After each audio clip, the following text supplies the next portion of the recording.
بمكونين اتنين هتعملي احلى سناك خفيف ولذيذ من البطاطس. هيعجبك ان شاء الله وهيعجب اولادك جدا.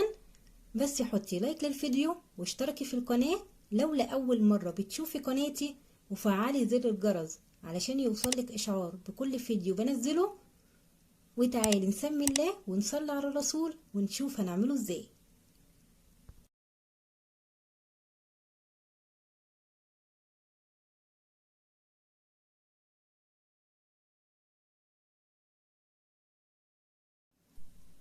اول حاجة معايا 4 بطاطسيات قشرتهم وغسلتهم، وهقطع كل واحدة على نصين.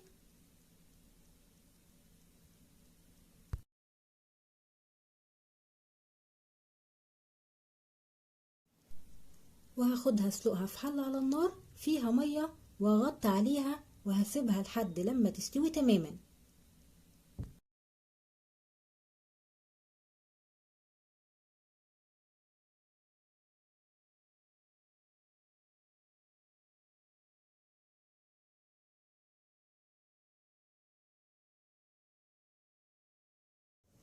صفيت البطاطس من المية بعد ما استوت، وههرسها كويس جدا.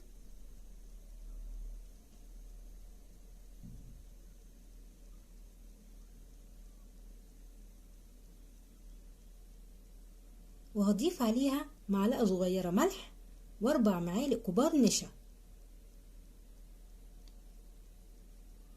وهعجن البطاطس مع النشا كويس جدا.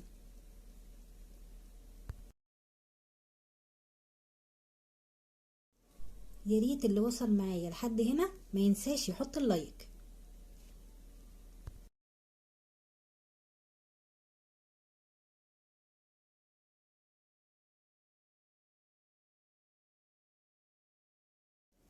بعد كده هبل ايدي بالزيت وهشكل البطاطس لكور حجمها تقريبا حجم الليمونة الصغيرة.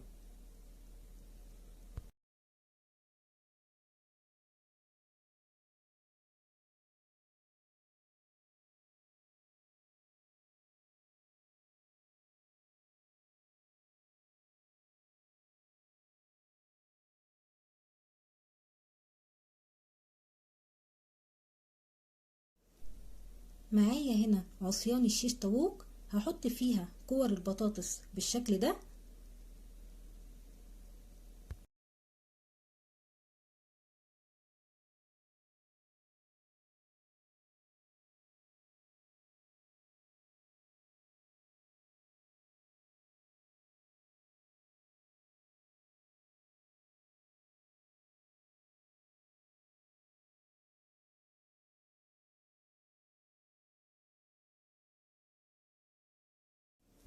وهقليها في زيت ساخن على نار متوسطة لحد لما تاخد لون ذهبي.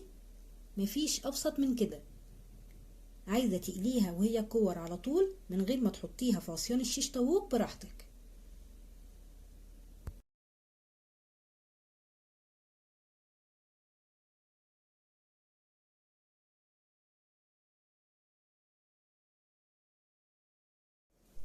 هقدمها في طبق التقديم ومعاها كاتشب، سهلة وبسيطة ومخدتش وقت، وبمكونين اتنين متوفرين عندنا في البيت عملنا احلى سناك خفيف ولذيذ وشكله حلو. يلا اعمليه لاولادك هيعجبهم ان شاء الله.